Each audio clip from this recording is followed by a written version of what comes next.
Travel days can easily turn into a disaster, but we are here to help. Hey guys, we're James and Kestra with the Boundless Bronickies, and today we have some $0 tips to help avoid travel day disasters. So come with us and check it out. We've learned all of these from personal experience, unfortunately. The hard way. So let's get on to number one.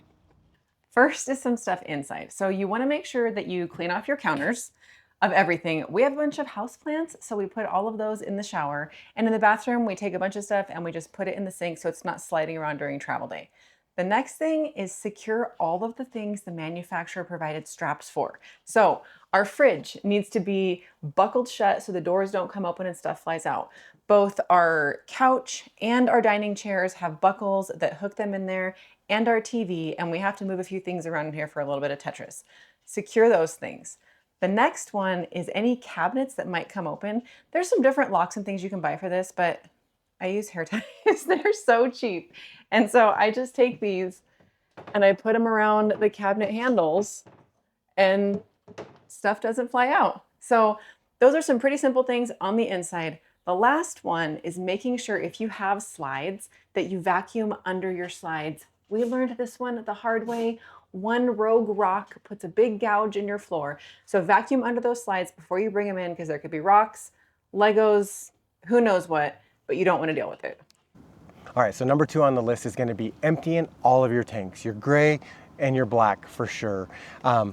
That way you don't have all this extra weight as you're bouncing down the road. If you are going to fill up your water tanks, it's just a really good idea to understand how your manufacturer has designed how your tanks are held in place. We just know from experience that we've traveled a little ways and we had the actual gray tank in our kitchen completely fall out, because at the top of your tanks you have this little lip and those just get rested on top of a bar. And so as they fill up, if they're too heavy or they're bouncing around going down the road, that weight in the middle will bend those and then your tank can fall out. So make sure you're emptying all of your tanks. It's not worth it. Even if you have a strong truck that can tow all of the weight of the world, empty out your tanks. And a pro tip is once all of your tanks are completely empty, so you know all the main weight is gone, we add like between 2 and 5 gallons of water in our toilet, in our sinks, and I dump down almost a whole entire bottle of Dawn dish soap. And then as we're bouncing down the road, that's just sloshing around and breaking up. The key is as soon as you get hooked up at your new spot is to dump that out, because it'll all just be kind of slushy. You don't want it to sit overnight. Dump it out as soon as you get there. Oh, do you see that? What was that? That's why I'm telling people, don't leave your gray tanks open. Look at all this chunky stuff. What? What even is that? I think what happens is like Ramen chicken noodles. and ramen noodles and rice, it gets stuck on the bottom just like the sludge does inside of your gray tank, and eventually that stuff starts to grow. This is why I say, It's mold and stuff in there. yeah, don't leave your gray tanks open. And also hours of fun with the viewfinder attachment. You would miss out on all of That's this right. action if you didn't have a clear Yeah, this is elbow dual on there. purpose. Not only do you, actually this is triple purpose. Not only do you have a secondary gate valve, but you have something that could rinse it. Look at the chunks in there. That's what's sitting on the bottom of your tank. Next on the list are two things that you should pay attention to before getting your truck back to your hitch connection height. So whether you're in a bumper pole, if you have a fifth wheel, or if you have a gooseneck, you've got to get your trailer back up to where you can actually get it backed in and connected. First one is, if you have solid steps like we do, you want to make sure that you put those steps up in the stowed position. If you don't, and you're lifting your trailer up and that's moving, you're gonna have twisted, bent steps. And that is a huge bummer because those are so expensive to replace. The next one are your rear stabilizer feet. So you want to take your rear stabilizer feet and retract those before you extend your front ones to be able to get your truck backed in and hook your trailer up. Because otherwise, as the front comes up and the back goes down, you're putting a ton of unnecessary pressure on those back jack feet. Speaking of jack feet, I have to tell you guys about RV Snap Pads. They're one of our channel sponsors, and we have put snap pads on every trailer that we've owned. Here's why. One, this is a permanent install that goes onto your jack foot, so you only have to put it on once, and it's one less thing that you have to do when you get set up at your campsite. Number two, this gives you a bigger footprint, so you have more surface area, so you're not sinking down into soft areas like if you're on grass or if you're on sand. Number three, These give you better grip if you're on like gravel or a rocky terrain, and it protects your jack foot from getting bent up on the edges. And you also can use these to give you a little bit of extra height when it's needed. And they have these stack pads that you can use with or without the snap pad. It's made of the same recycled tires right here in the US, and these can give you extra height so you don't have to extend your jack legs as far, and they have that same nice grip on them. So if you want to check them out, we have a discount we're going to put in the caption below. And now on to the next one. All right, so next on the list is getting your rig hooked up to your truck. So the first thing you're gonna wanna do, and I'm gonna say it, is open your tailgate, because you'd be surprised how many people forget to open their tailgate, and these things are expensive. So once you got your tailgate all the way open, you just wanna make sure that if you have any grease points on your particular hitch, that they're greased up and ready for travel day.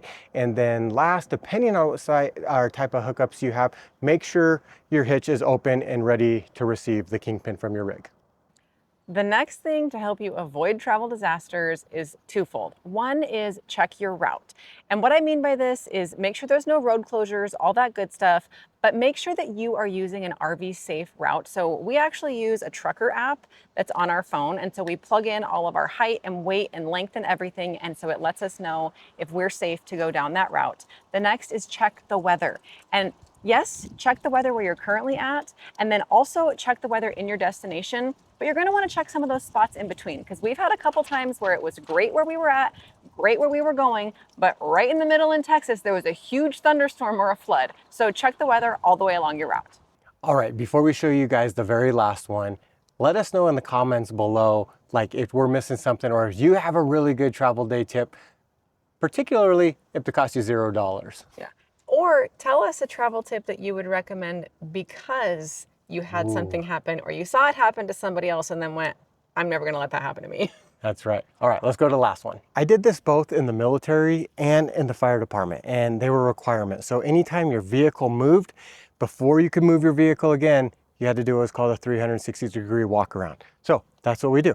So I usually start right here at the truck, make sure everything's shut. I do a once over on my hitch, make sure everything is pinned, that my breakaway cable is there, and that I'm plugged in properly. As you walk around your 360, all you're doing is making sure your doors are shut, right? All your windows are up.